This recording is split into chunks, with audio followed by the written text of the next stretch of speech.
Do this to get her to listen to you. All right. So let me set the context around this for you. Like, because as men, we hate to be in the wrong, right? Who likes to be in the wrong, right? We hate to be accused and called names, especially when the accusations are not true or incorrect, right? Like, it sucks to be in that position. And oftentimes we end up reacting to our wife's accusations or name calling because it hurts, right? And when when we react to her, what happens?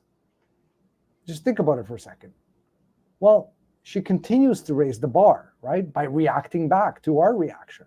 Like, it becomes an ongoing cycle with nothing ever accomplished and zero stuff communicated, right? Like, you both leave the conversation unresolved and bitter. Now, and on top of this, imagine your kids are hearing it in the background. It's now damaging and impacting your family unit, right? So we're going to talk about a simple strategy that will allow you to get rid of these recurring arguments and actually get closer to your wife hearing you, okay? Now, there are a couple of pieces to this that I want to talk about. So, first of all, understand what an argument is, okay? An argument requires two people, okay? Your wife losing her shit in front of you in the living room, yelling, screaming, calling you names, that's not an argument. It only becomes an argument when you engage, or when you engage in a way where it becomes reactive. So that example, when I was setting the context for this section, right, where I was talking about she reacts, or she says something, you react, and then she reacts, and then you react, and it becomes a vicious cycle, right? That's now an argument because two people are reacting, okay? But if you don't react and you allow her to express herself, that's not an argument, okay? And you'll start to understand a little bit why that's critical to understand, why it's important for this part, okay? Now, you want to understand next the intro of effective communication in this scenario, which is when your wife is speaking to you and expressing herself negatively or positively, right? Use this communication tool to be an effective husband, because the three critical components that we're going to talk about, right? When you use these, you essentially slowly disarming your wife from attacking you while creating the space to, have her express herself and alter her feelings. Because women feel and then act. For her feelings to change, she needs to understand her feelings. For her to understand her feelings, she needs to be able to express that to you. If you are reacting to that, she cannot express that. So one component, obviously, is you not reacting back by understanding what an argument is and not. And two, understanding that she needs to be able to express herself, okay? And then... Go ahead. Just to highlight, the expression of the emotion is a critical component for her in the feminine. All right. And where men often get stuck is, okay, I only want her expressing the good stuff, because when she expresses the bad stuff, I don't like how that makes me feel. Yep. But picture it from her point of view. It's like, hey, I can only talk to Pat about the good stuff that's happening in my life. I can't talk about my frustrations. I can't talk about my frustrations relating to him. So where does she go? Right? So it's about you doing the work so that you can provide that safe space for her. And I relate that back to life. I was like, hey, you got to be able to deal with the ups and downs of life. You got to be able to deal with your wife sharing her emotions, which are up and down also. You don't get to pick and choose. Oh, I like when she shares the good stuff, because that makes me feel warm and fuzzy inside. But her other stuff, like, she's got to go somewhere else. And that's where the risk is. Okay, if you're not providing that emotional safety and security for her, where is she going? And so many men come face to face with this when they join TBH, because they're like, oh yeah, I failed. Like, I failed in providing that safe space for her. That's why she had that emotional affair, or that's why she just wants to hang out with her friends all the time now, and she doesn't want to be at home. So there is responsibility inside all of it. That's all. Yeah, well said. Well said. And hopefully, the typical situation that men experience, when you start to compare what we're going to go through now, it'll be very easy to see the difference in the approach. Okay, so let's go right into it. So, acknowledgement, number one.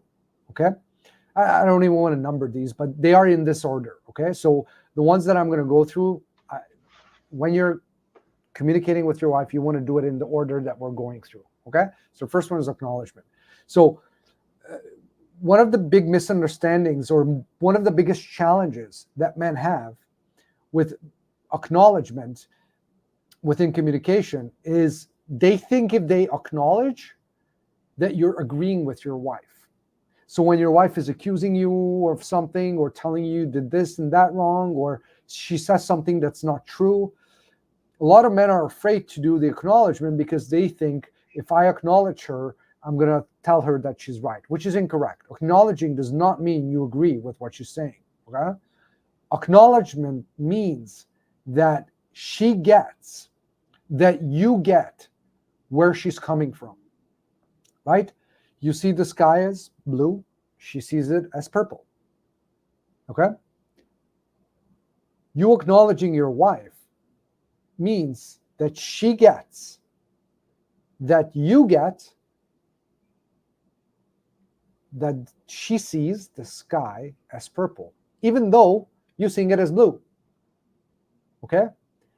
You're not agreeing with her that the sky is purple, but you're communicating to her that you understand, regardless of your feelings or what you see, that she's seeing it that way. And that it's okay. It's okay. I get it. You see the sky as purple and not blue. That's okay. Right? So this automatically starts to disarm, because what do most men do when they're being accused or something is being told to them about them, right? Your wife is telling you, you lied to me. You weren't where you said you were. But it's not accurate. You were where you said you were. You're a man of your word. You didn't lie. But telling your wife that may not be the best method, trying to convince her, because she's convinced that you were not there. Okay? But acknowledging her, hey, listen, wow, this must be difficult. You being in this situation where you think I was somewhere where I wasn't. This must not be easy for you to be in that spot.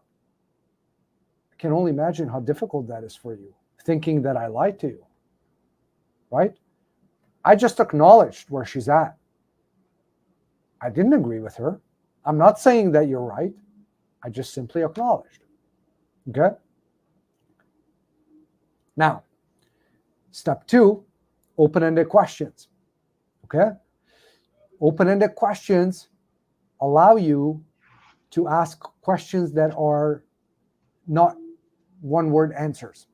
It's leaving the slate open. Okay? These are questions that are typically starting with why, how, and what. And the whole idea behind this is that it allows you to ask questions in a way that don't have an expected response. It leaves it open for her to respond any way she wants. And the true goal of this is to have her drive into her feelings, okay?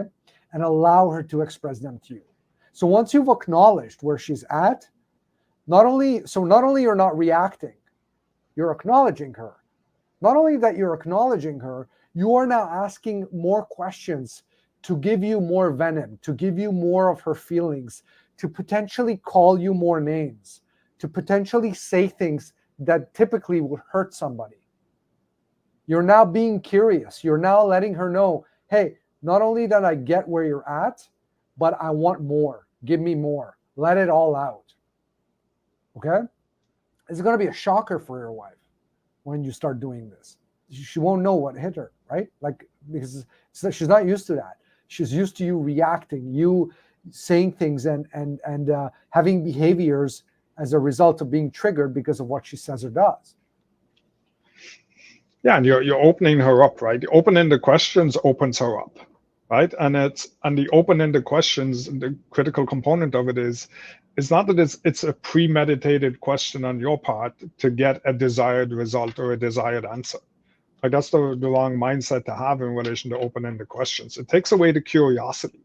If you're trying to lead someone to a certain answer, you're not operating from a place of curiosity.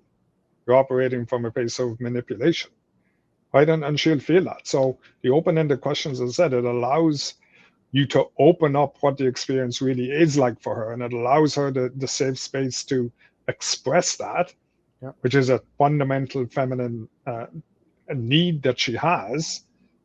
And your ability to do it is, again, grounded back in where are you at in relation to your emotional self-sufficiency? Where are you at in relation to your confidence and your ability to actually be present?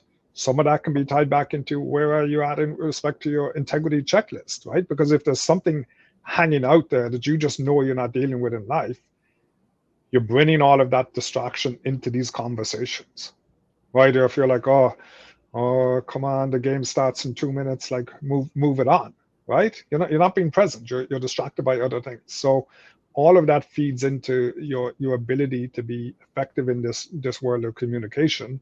But yeah, the curiosity, like what was the experience really like for her? When that happened at work or whatever it was, or that person at work reminded her of something you had done in the past. I'd be curious about it. Actually get to know her. Yeah.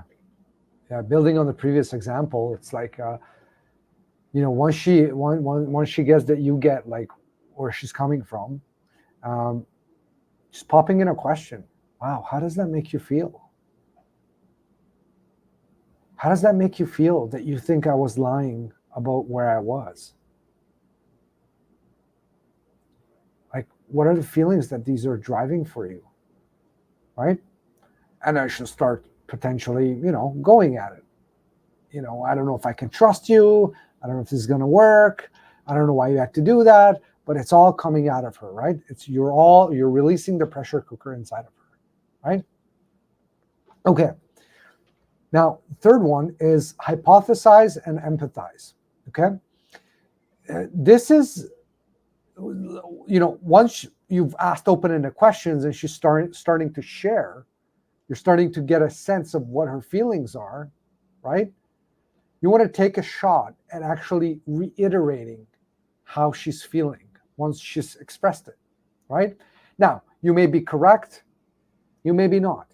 If you didn't understand it correctly, how she's feeling, she'll correct you, right? Or if you did, she'll agree with you. Either way, you want to emphasize, right? You want to empathize back to her how those feelings must be like for her. So the same way that you kind of empathized when we were doing the acknowledgement part, right? You were empathizing around the situation where she's coming from, right? Now you're doing the same thing, but on the feeling side, right? So you acknowledge where she's at. You're letting her know that you get where she's at. You then ask open-ended questions. She starts to open up, share her feelings. And then you then start to reiterate those feelings. She may or may not correct you, but either ways, you empathize with her. You empathize those feelings back to her. Okay? So you do these three things ongoingly. And don't, like, depending on where you are with your wife, right? Like, don't expect you ask one open-ended questions and everything opens up. Especially if you're on the brink of divorce, right? Or you're brink of separation, or she's totally checked out. You have to do this consistently, right? Consistently implementing this, because she's checked out. She doesn't trust you, too open to be that vulnerable. But the fact that you're disarming her and you're taking away her ammunition, you're communicating to her that, you know what?